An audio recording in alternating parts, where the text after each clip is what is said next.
here in New York. Last week's benching of Eli Manning and Monday's firings of general manager Jerry Reese and head coach Ben McAdoo is the talk of the town. But this also resonates around the league. So, Phil, you are a New York Giants legend. Major decisions to be made. John Mara stepped up, the owner. One, is the GM hiring first, then the head coach, or vice versa?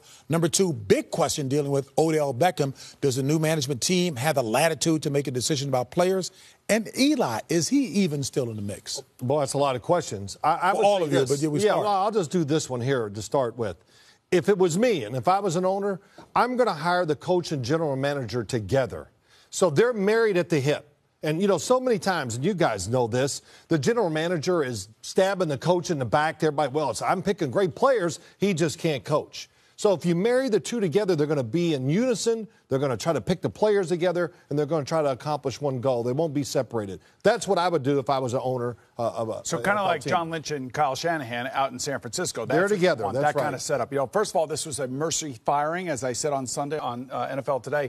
And the reason being is because the owner did not want to put the coach out there 3 of the last 4 games. Eli Manning is going to start here. There are a lot of questions here. I know one thing. If you were going to keep Odell Beckham Jr., you better keep Eli Manning. Because if you're going to keep Odell Beckham Jr. and then draft a young quarterback and expect him to start, that is not going to go over well. I don't think in a lot. Because he's going to want his numbers. He's going to want to have his catches. You know, he missed an entire year this year.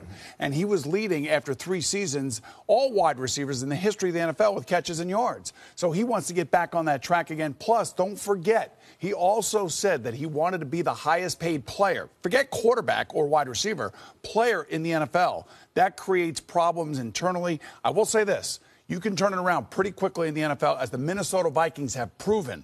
You had a couple proven vets on that offensive line. Maybe you keep Eli, you keep Odell Beckham Jr. There's enough guys on defense there. You get a new coach in here, a new way of doing things. The Giants could be right back on top next year pretty easily. Yeah, and you have to address who puts people in the seats. Eli Manning and Odell Beckham. You have to address that. If you don't figure out Odell Beckham's future with the New York Giants, where do the Giants go from there? If you don't figure out what you're doing with Eli Manning, where do you go from there? The GM and the head coach, I get it. Yeah, they have to structurally put it together.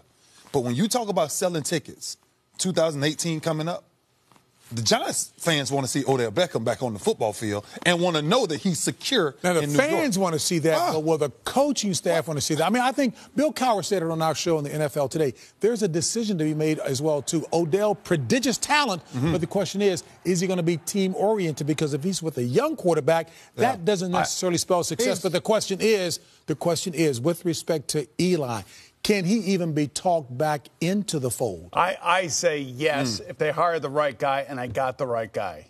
The guy's sitting right next to you. Please. You feel simple? You'd be perfect. What am I going to do? I don't know. Get in there and let's go. Let's clean this thing up. And let's show Giant fans how it's done. I think the Giants is a quarterback being drafted? Is that a foregone conclusion for the Giants because they've got top 3 or 4 picks? They're going to be. No, I don't think it's a foregone conclusion, but I would think it's pretty sure they're going to draft a quarterback. They've even let it known that they were out there looking for all the young quarterbacks, trying to get ready weeks ago to get ready for this decision. So that'll be interesting to see what they do. Now, about this Sunday, wouldn't you like to be Eli Manning when he gets introduced and run out in that field? And one of the reasons you called it the mercy fire, why did they have to let him go? Because if whoever showed up was going to do 2 things. They were going to scream and yell at Geno Smith, and they were going to scream and yell at Ben McAdoo. Yes or no? Can it be turned around quickly enough to make them a Super Bowl contender in 1 year? It depends on who their quarterback is. If they keep Eli Manning, I say yes, they can.